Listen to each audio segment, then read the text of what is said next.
হয় নাই। এরপরে যখন কোরআনের আয়াত রিংটোন হিসেবে আপনি দিবেন, তখন কি যখন আপনি ব্যস্ততার সময়, মনে করেন আপনি বাজারে আছেন, কোনো গাড়ির যে বাস স্ট্যান্ড এলাকায় আছেন, গাড়ির আওয়াজে বা কোনো মানুষের সুরগুলোর আওয়াজে আপনি রিংটোন যখন আসলো, ফোন যখন আসলো, তখন আপনি শুনলেন না, কোরআনের আয়াতটা বেজে বেজে আস্তে আস্তে কী হয়ে গেল, এটা রিংটোনটা একবার বন্ধ হয়ে গেল। এই যে সময়টা 30 সেকেন্ডের মতো সময় কোরআনের আয়াত তিলাওয়াত হলো, এখানে কেউ শুনলো না, এটা কি কোরআনের সাথে অবমাননা নয়? এটা কোরআনকে অবমাননা করা, এটা তো বৈধ কাজ না। আল্লাহ আয়াত নাজিল করেছেন, যখন কোরআন তেলাওয়াত করা হয় চুপ থাকো, মনোযোগ সহকারে শুনো।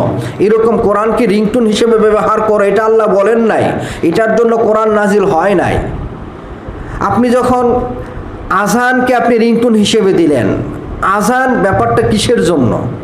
আল্লাহু আকবার, আল্লাহু আকবার, আল্লাহ সবার থেকে বড়, আল্লাহ সবার থেকে বড়। যত মাজার আছে,